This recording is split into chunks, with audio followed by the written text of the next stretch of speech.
Aleluia.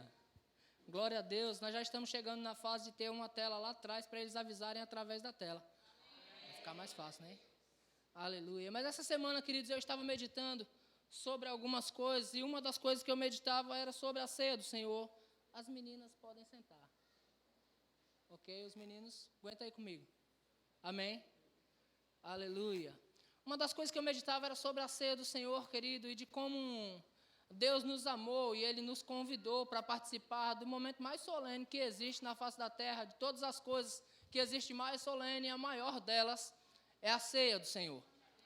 Participamos de muitos eventos solenes. Ontem nós tivemos uma formatura maravilhosa, formatura do Centro de Treinamento Bíblico Rema. Sumaera, fica de pé, por favor. Nossa irmã Sumaera se formou no Rema, gente. Glória a Deus. Glória a Deus. Havia muita empolgação naquele lugar, todos nós animados por causa dela aí. Nós fomos lá prestigiar, não só prestigiar ela, mas também receber daquele lugar, porque quem já fez o Rema aqui sabe que é top demais e que é um ambiente favorável e agradável. Aí nós temos ali o Fernando, que estava participando do primeiro ano, o Caio também, que estava no primeiro ano, que o ano que vem vão estar se formando lá também. Né? E outras pessoas vão estar também no Rema, também no ano que vem. Porque, irmãos, para quem crê não tem fronteira. Para quem crê não tem limite. Às vezes nós vamos e damos o primeiro passo, aí Deus pega junto conosco. Porque não existe recurso sem propósito. Amém? Então eu estava me alegrando com tudo isso, queridos, e perguntando para o Senhor o que nós fizemos para merecer tanto. Para participar de um momento tão solene. Por quê? Quantos lembram da música do irmão Lázaro? Por que me trouxe aqui? Vocês lembram? Por que? Obrigado, irmã. Por que me trouxe aqui? Por que me queres, Deus? Tanto assim, se contra o céu pequei, e contra ti também, minha vida eu destruí, como errei. Eu meditando nessas coisas, queridos, porque Ele é tão bom. E porque Ele nos escolheu, Ele te escolheu hoje para participar do corpo, do seu corpo e do seu sangue. Quais foram os princípios que Ele usou para te escolher, Rivaldo? Ele só te amou. Quais foram os princípios que Ele usou para nos escolher? Ele simplesmente nos amou. A palavra do Senhor diz que Deus amou o mundo de tal maneira. Se você atentar para esse de tal maneira, é porque não havia explicação para essa tal maneira. Ele amou o mundo de tal maneira que enviou a Cristo. Para quê? Para pagar pelos seus erros. Para cobrir todos os seus pecados.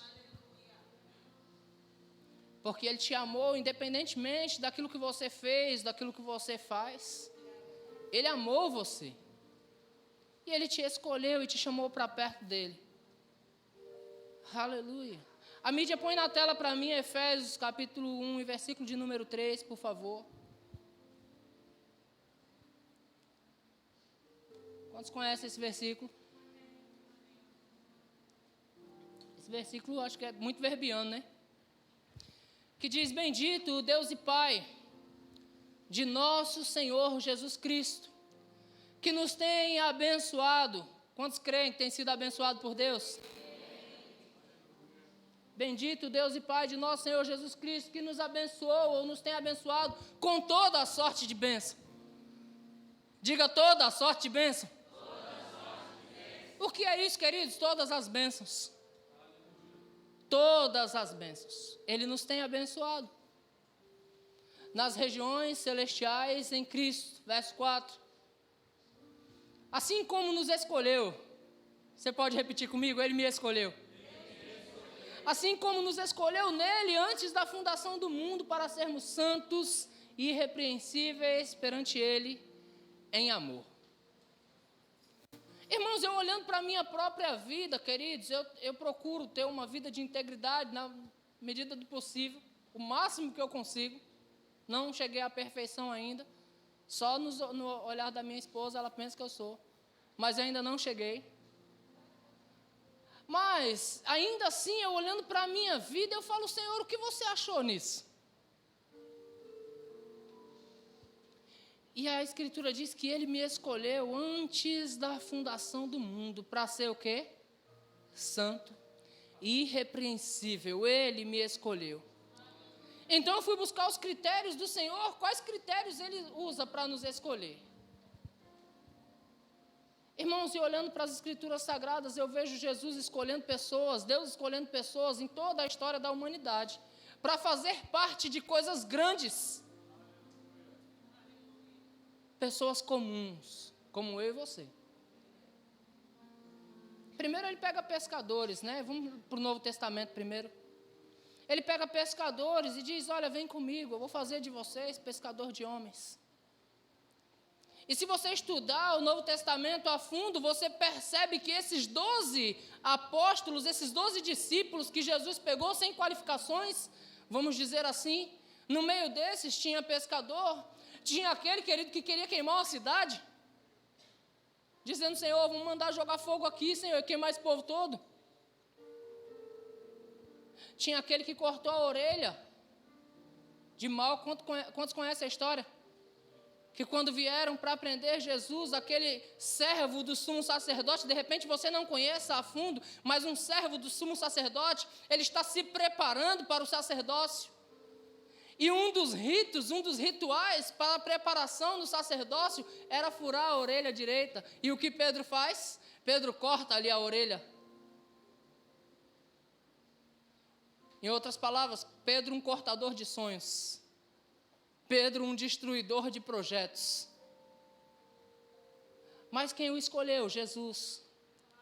E disse, você é pedra, você é uma rocha, e sobre a sua vida eu vou edificar a minha igreja, um homem comum, como eu e você. Sobre você eu vou fazer algo grande. Quantos estão prontos para coisas grandes? Aleluia. E no meio desses escolhidos, queridos, tinha um cobrador de impostos injusto, porque a Bíblia diz que os judeus, eles repudiavam esses cobradores de impostos. Mas Jesus chamou ele e o escolheu para andar junto. No meio desses tinha um ladrão, porque eu não acredito que Judas mudou o caráter dele para ladrão depois que andou com Jesus. Simplesmente ele não deixou que o caráter fosse transformado. E no meio deles tinha um ladrão, e Jesus disse, eu escolhi. A escolha dos 12. Jesus escolheu 12 homens comuns, para fazerem a diferença no mundo todo. E a Bíblia fala lá em Apocalipse, queridos, que esses 12 apóstolos do Cordeiro têm lugar de destaque no céu. Quem são estes? Homens comuns, como eu e você. Eu indo buscar mais a fundo, eu disse, Senhor, o Senhor é grandioso em misericórdia. Então eu fui estudar um pouco a genealogia de Jesus Cristo. Quantos gostam de genealogia? Abre sua Bíblia em Mateus, no capítulo 1, por favor. Livro da genealogia de Jesus Cristo, filho de Davi, filho de Abraão. Olha que coisa incrível, queridos, presta atenção, que você vai ver que no meio de muitos homens aparecem aí umas mulheres no meio. Verso 2, Abraão gerou a Isaac, Isaac a Jacó, Jacó a Judá e a seus irmãos. Judá gerou de Tamar a Pérez e a Zera. Percebeu que já apareceu uma mulher aí? E quem foi Tamar, queridos? Foi uma nora de Judá, que se fantasiou, que se disfarçou de prostituta para se deitar com o próprio sogro, a fim de suscitar descendência. Legal, ela fez o que era certo, mas você analisou que Judá deitou com uma prostituta. E desse relacionamento vem a genealogia de Jesus Cristo. Ele escolheu Tamar para participar disso. Percebe, queridos, quão bom é o seu Deus? Às vezes nós somos tão rápidos para julgar, queridos. Versículo 4. Não, verso 3, volta. Judá gerou de Tamar a Pérez e a Zera. Pérez gerou a Esdrom, Esdrom a Arão. Arão gerou a Aminadab. Aminadab a Naasson. Naasson a Salmão. E aí você vê outra prostituta na história. Verso 5. Salmão gerou de Raabe a Boaz. Quem era Raabe? Uma prostituta que vivia em Jericó. Mas alguém que havia sido escolhida por Deus para fazer parte da genealogia de Jesus Cristo. A Bíblia diz que ela acolheu com paz aos espias, no qual um deles era Salmão. Salmão disse, rapaz, eu quero uma mulher dessa aí. E casou-se com ela. E o que era uma prostituta veio fazer parte de algo grandioso. Você está comigo nisso? Glória a Deus. Vamos continuar. Volta lá que eu não li todo, por favor. Salmão gerou de Raabe a Boaz, este de Ruth, gerou a Obed, e Obed a Jessé. Vou falar também de Ruth para você. Quantos conhecem a história de Ruth? Mas até onde você conhece a história de Ruth? Ruth foi aquela mulher moabita que se casou com um dos filhos de Noemi, não foi assim? Então morreram tanto o marido quanto os 2 filhos de Noemi e todas ficaram viúvas. E aí você conhece bem a história de Ruth, né? Que Noemi ela vai e dá, como é que se diz? Carta de alforria às suas noras e diz, rapaz, vocês são novas, vai viver a vida de vocês. Então Ruth ela diz, teu povo é o meu povo e o teu Deus é o meu Deus. A história que você conhece de Ruth é essa história linda, não é assim? Isso é maravilhoso ouvir isso. Mas você sabe de onde vêm os moabitas? A professora do Rema sabe, né? Quantos não sabem de onde vêm os moabitas? Quantos não sabem? Glória a Deus. Então eu vou contar para você que não sabe. De onde vieram os moabitas? Lembra da destruição de Sodoma e Gomorra? Disso vocês lembram? Quando houve a destruição de Sodoma e Gomorra, aqueles anjos deram instrução para Ló e para sua família e disse, olha, saiam dessa terra e não olhem para trás. Então, quantos conhecem a história que a mulher de Ló olhou para trás e virou uma estátua de sal? Então Ló ficou viúvo e com as 2 filhas. Então as filhas embebedaram o pai para suscitar descendência. E daí vieram os moabitas.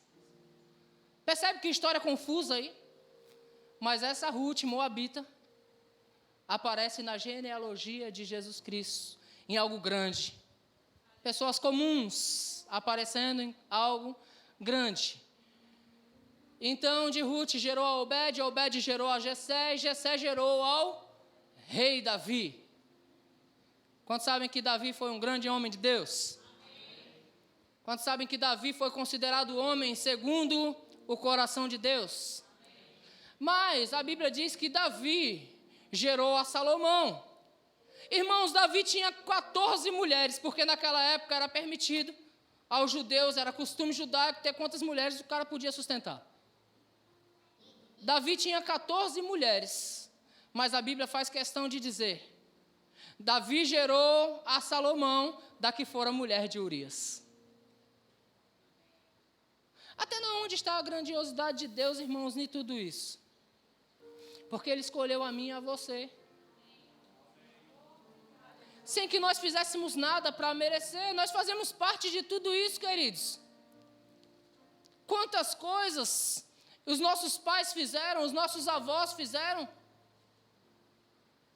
Mas a Bíblia diz, queridos, que a misericórdia do Senhor, ela vai até 1000 gerações.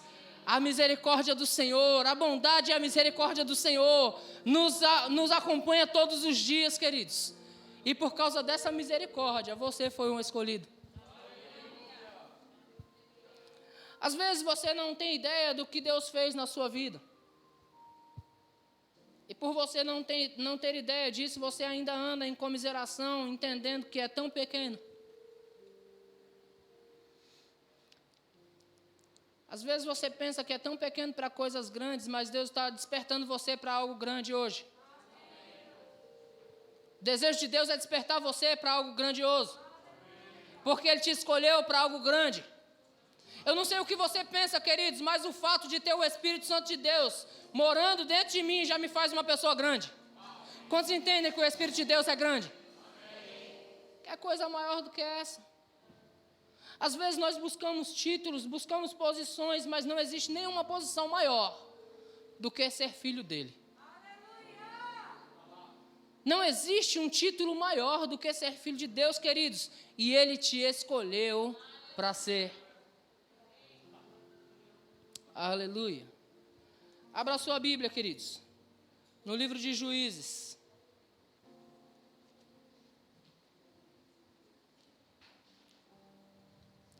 Juízes, no capítulo de número 6.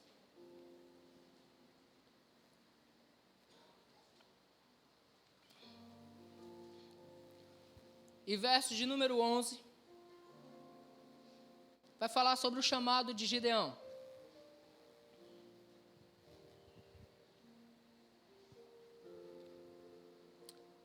Diz assim: Então veio o anjo do Senhor e assentou-se debaixo do carvalho que está em Ofra, que pertencia a Joás, o Abiesrita. E Gideão, seu filho, estava malhando o trigo no lagar para o pôr a salvo dos midianitas. Entenda o que Gideão está fazendo. Gideão está fazendo algo comum.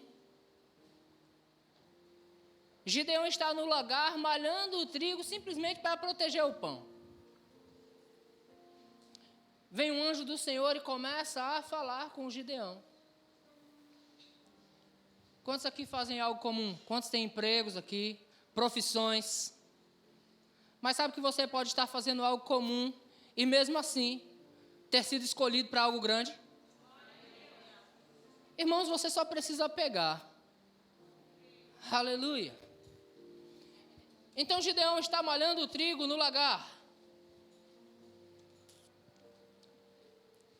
Então, versículo 12.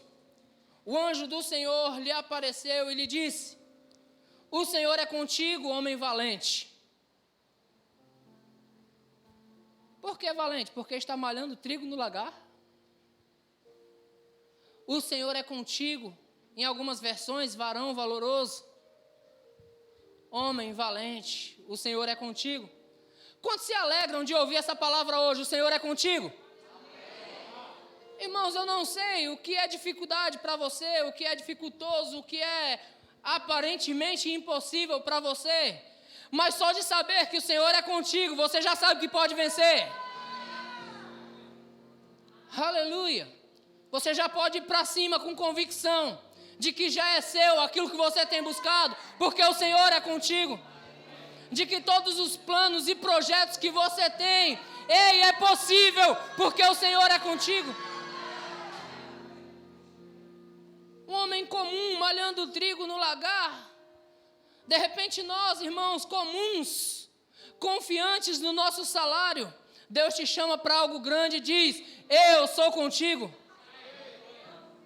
Aleluia.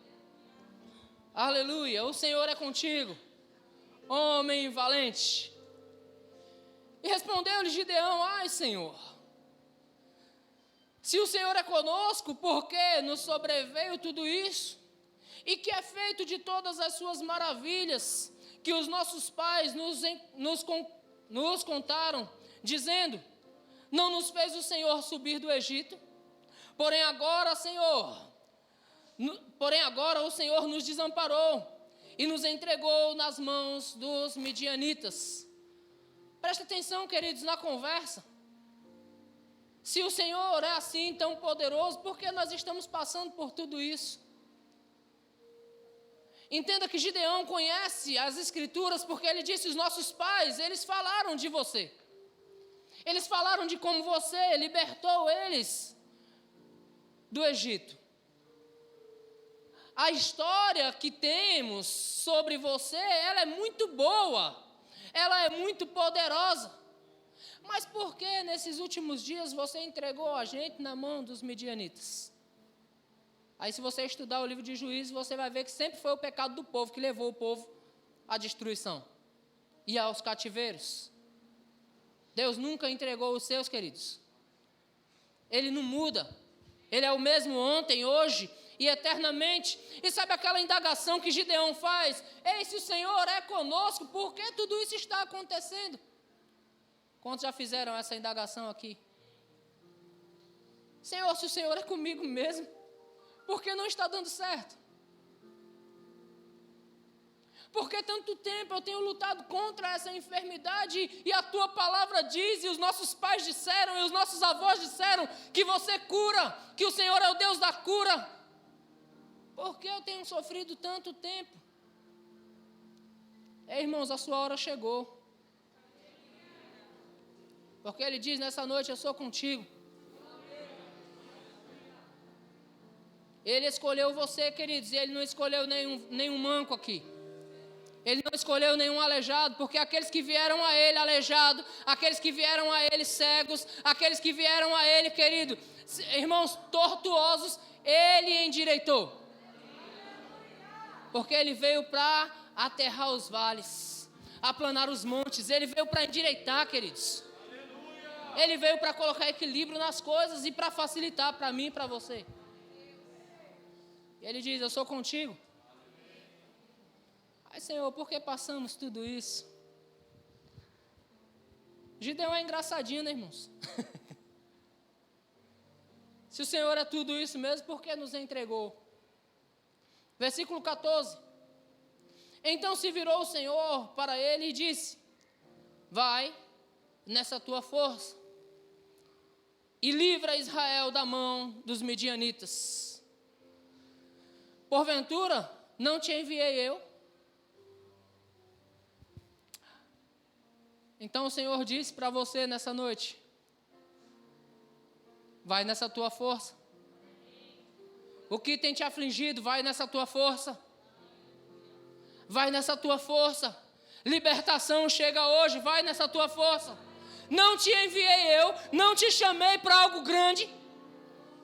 Então algo grande vai acontecer. Ele chamou você para algo grande, então algo grande vai acontecer. Eu não vou continuar a leitura não, mas você vai me acompanhar daí. Então, no meio dessa conversa, Gideão começa a falar com o anjo do Senhor, dizendo: ei, mas a minha família é a mais pobre. Você já percebeu que quando Deus fala algo grande para nós, irmãos, na área financeira, a primeira coisa que a gente calcula é quanto ganhamos? Irmãos, esses dias eu ouvi uma palavra, eu estava sentado aqui, e alguém veio inspirado pelo Espírito no meu ouvido e disse: eu vejo você dando avião. Pergunta para mim se, olhando para o meu salário, é possível. Só se for aqueles de papel. Quando Deus falar algo grande para nós, irmãos, nós vamos calcular. Quando Deus falou para mim que nós íamos mudar de prédio, me mostrou o prédio, irmãos. Calculando não dá. Mas o Senhor é comigo. E se Ele é comigo, queridos, Ele pode simplesmente enriquecer você. Aleluia. Se o Senhor é conosco, queridos, o que é avião, o que é prédio? O que são essas coisas? Mas Gideão começa a questionar, dizendo: eu sou a família mais pobre, calculando financeiramente para ir à guerra. Como nós vamos? Como eu poderei libertar Israel? Como eu poderei fazer algo grande se eu sou pobrezinho? Deixa eu falar para você, queridos, o que Paulo falou a igreja de Corinto, se a nossa esperança em Cristo estiver limitada somente a essa vida, nós somos os mais infelizes de todos os homens. Porque Cristo é maior do que essa vida. E se Ele diz, eu sou contigo, irmãos. Ei, vai nessa tua força, vai dar certo. Vai dar certo. Senhor, mas eu sou tão pequenininho. Porque depois Ele diz, eu sou da família menor. E da família menor, eu sou o menor. Irmãos, como é fácil olhar para nós e dizer, rapaz, parece que dá certo para todo mundo. Parece que dá certo para todo mundo. Enquanto Gislaine mora na praia, eu nunca consigo. Eu consigo. Todos nós conseguimos. Mas tem gente que se vê como o menor da menor família. Se você contar com o seu salário, irmãos, você está mal. Mas se você contar com ele, ele aumenta seu salário. Ele é aquele que dá instruções aos homens, queridos. Se ele estiver contigo, como nós lemos em Romanos 8, 31, se Deus é por nós, então, quem será contra nós? Irmãos, é tão fácil viver, às vezes nós dificultamos tanto. Porque nós somos o povo, o exército do Deus vivo. E se nós somos o exército do Deus vivo, como nós costumamos cantar aqui constantemente, ei, a vitória já é nossa, nós somos mais do que vencedores. Ei, nós vamos dançar sobre a escassez, e essa é a parte que eu mais gosto da música. Nós vamos dançar sobre a escassez. Nós vamos sapatear, queridos, sobre as situações, sobre os problemas. Ei, por que ficar sempre com os problemas? Vou lhe dar uma boa notícia, o Senhor é contigo. O Senhor é maior do que os teus problemas. Mas procuramos muletas, queridos, para andar sempre de muletas. Ei, eu sou o menor da casa do meu pai. E a casa do meu pai é a menor de todas as casas. Ei, os problemas me cobrem, é o meu marido que não me acompanha, é a minha esposa que não me acompanha, são os meus filhos, pastor, que não quer se converter. Ei, Deus é maior do que tudo isso. E se Deus falou, irmãos, que Ele salvaria você e a sua casa, então Ele vai salvar a você e a sua casa. Quem crê, pega. Se Deus falou que você ia mudar de nível na área financeira, então você vai. Aleluia. Irmãos, Deus é aquele que dá direção aos homens. Eu vejo aqui, queridos, uma multidão de empresários de sucesso. Por que não? Por que não, queridos? Uma ideia vinda da parte de Deus pode mudar tudo. Uma ideia vinda da parte de Deus pode mudar a tua vida e pode alcançar todos aqueles que estão no seu contexto de vida, queridos. Inclusive o pastor. Certamente alcançará, que a sua alegria é a minha também. Aleluia. Mas por que ficar se limitando, queridos? Se achando pequeno. Você pode cutucar alguém do seu lado e dizer, você é grande? Deus te chamou para algo grande. Isso que eu acho interessante, queridos. O que eu acho interessante nessa história de Gideão, queridos, acaba fazendo todos os tipos de prova possível. Gideão, nessa conversa, ele acaba fazendo todo tipo de prova possível. De repente, seja a pessoa mais incrédula que eu já vi no Velho Testamento. Porque se é o Senhor mesmo, então molha a lã. Se é o Senhor mesmo, então seca a lã. Se tudo isso é verdade, então faz, mostra para mim. Ou seja, eu quero ver sinais para que isso seja provado. Deus prova para Gideão de qualquer forma ou de todas as formas, porque Deus trabalha no seu nível, Ele escolheu você no seu nível. E é desse nível que Ele quer fazer de você alguém grande, alguém poderoso para fazer coisas grandes. Então Deus trabalhando no nível de Gideão, mesmo assim Deus disse, vai, porque eu sou contigo e você vai libertar os filhos de Israel. Então Gideão levanta um grande exército, querido, de 32 mil homens, para ir com ele. E aí Deus começa a conversar com Gideão, porque não seria algo tão grande assim. Seria muito natural. E o nosso Deus é o Deus do sobrenatural. Amém. O meu Deus, diga o meu Deus, é um Deus de sobrenatural. Então Gideão levanta tudo isso, eu não vou ler todo o texto com você, mas no versículo 3 do capítulo 7, Gideão levantou aí 32 mil para ir à guerra com ele. Mas no versículo 3 e do capítulo 7 diz, apregou, pois, aos ouvidos do povo, dizendo, quem for tímido e medroso, volte e retire-se da região montanhosa. E Gideão, então, vou voltar de novo. Apregou, pois, aos ouvidos do povo, dizendo, quem for tímido e medroso, volte e retire-se da região montanhosa de Gileade.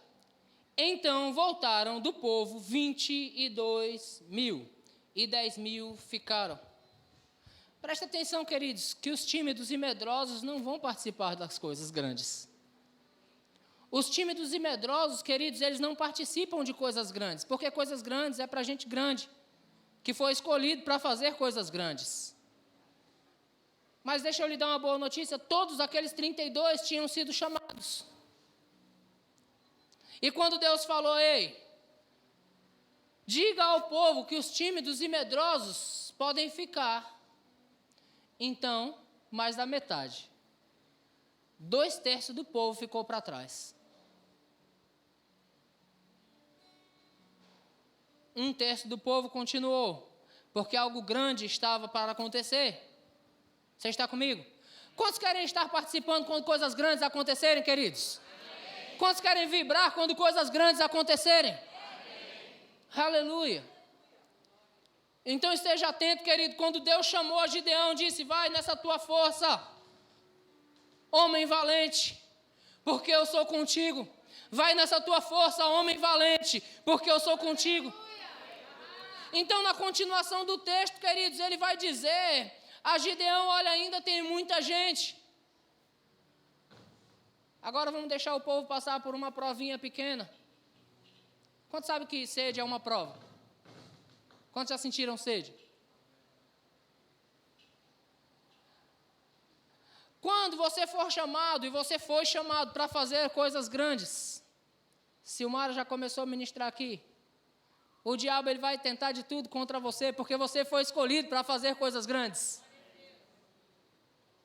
Então situações se levantarão no caminho.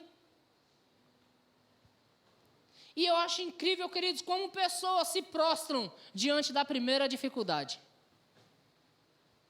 Porque o teste foi só esse. Nós já vamos voltar a tocar, viu? O pessoal está cansado aqui, mas a gente já volta. O teste foi só esse, queridos. Versículo 5. Fez Gideão descer os homens às águas, então o Senhor lhe disse, todo que lamber a água com a língua, como faz o cão, esse porás à parte, como também a todo aquele que se abaixar de joelhos para beber. Parece algo tão simples, queridos, eles só viram um rio. Mas que nota isso traz para nós, queridos? Muitos, no meio das dificuldades, no meio das aflições, eles se prostram diante das aflições. Eles se dobram diante das aflições. Na continuação do texto você vai ver que aquele que pegava a água na mão e trazia até a boca e ainda dava aos outros, esses permaneceram na grandiosidade do que Deus ia fazer. Deus vai fazer coisas grandes, queridos. Ele escolheu você para coisas grandes. Ele chamou você para coisas grandes. E qual é o conselho dele para você? Seja valente, seja forte, seja corajoso. Eu te escolhi e eu sou contigo. Vou voltar no começo. Gideão estava só malhando trigo. Quem vê alguém que está malhando o trigo no lagar, queridos? Às vezes você pode pensar, ninguém está me vendo. Às vezes você pode pensar, quem sou eu? O que eu estou fazendo? Eu estou nos bastidores, ninguém está olhando para mim. Ei, mas o Senhor está te vendo. Você vivendo a sua vida comum, o Senhor está olhando para você. E Ele está dizendo, eu sou contigo. E eu te chamei para algo grande. Aleluia. No capítulo 15 de João, e versículo de número 16. João 15, 16. Jesus Cristo está fazendo esse fechamento com os seus discípulos. João 15, 16. Aleluia. João 15 e verso de número 16. João 15, Jesus se apresenta como uma videira verdadeira. Ele diz, eu sou a videira. Meu pai é o agricultor e vocês são os ramos. Irmãos, quantos estão em Cristo aqui? Então vocês estão muito vivos e muito fortes, recebendo diretamente da seiva que Ele dá para você. E por causa disso você foi chamado para fazer coisas grandes, para dar frutos e para os frutos permanecerem. Aleluia. Ele diz no verso 16, não fostes vós que me escolhestes a mim, pelo contrário, eu vos escolhi a vós outros e vos designei para que vades e deis frutos e o vosso fruto permaneça, a fim de que tudo quanto pedirdes ao Pai em meu nome, eu vos conceda. Diga, Ele me escolheu para fazer coisas grandes. Que frutos permanentes são esses, queridos? Eu ouvi uma frase hoje num filme que foi bem interessante. Irmãos, todos nós temos uma vida comum. Quantos entendem isso? Todos nós temos uma vida comum. O próprio apóstolo Pedro, ele nos aconselha a nós maridos, disse, ei, vós maridos, vivei a vida comum do lar com sua esposa. Todos nós temos uma vida comum, profissões, trabalhos, negócios, ok? E todos nós nascemos, crescemos, envelhecemos e morremos. Não é assim? O ciclo da vida, sim ou não? Fisicamente, espiritualmente, vamos viver para sempre com Ele. Mas o ciclo dessa terra é esse. E alguns de nós, irmãos, ou se não todos nós nos casamos e temos filhos. E os nossos filhos, eles têm filhos. E assim, queridos, nós somos amados por eles. Os nossos filhos nos amam. E os filhos dos nossos filhos também nos amam. E nós seremos lembrados por eles quando partirmos. Mas quando eles partirem, então o nosso nome fica apagado. Quando nós só vivemos a vida comum. Mas quando você entende que foi chamado para fazer algo grande. Irmãos, quantos aqui já ouviram falar de apóstolo Bud Wright? Bud, Kenneth Hagin. Amém. Deixa eu lembrar mais aqui. Billy Graham. Amém. Já? John Wesley. Amém. Esses homens tudo morreram já. Ó. Martim Lutero. Quantos já ouviram falar de Martim Lutero? Amém. Irmãos, o homem morreu no século XV. E você ainda fala dele. Porque ele entendeu que foi chamado para fazer algo grande. E ele fez algo grande. Quando você entende isso, querido, você foi chamado para algo grande, você vive o seu chamado e você começa a andar nisso, e você é valente, você é forte, e você não se curva diante de dificuldades. Então você vai chegar lá. E sabe de uma coisa? O tempo vai passar, o nosso tempo vai passar aqui, queridos. Mas o nosso legado vai ficar. Vamos falar de nós por aí. Pastor, para que isso? Não sei, queridos.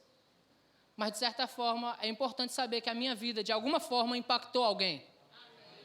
De alguma forma, a minha vida transformou a vida de alguém. De alguma forma, a minha vida alcançou alguém. E você foi chamado para algo grande. Então, eu quero convidar você a eliminar, querido, todos os limites que você colocou até hoje na sua vida. E a romper fronteiras. A romper fronteiras. A alargar isso, queridos, a ir além, porque Deus chamou você para ir além. Eu me lembro da oração de Jabes, ele falando: ei, Senhor, se o Senhor me abençoar muitíssimo, e os meus termos amplificares e alargar as minhas fronteiras.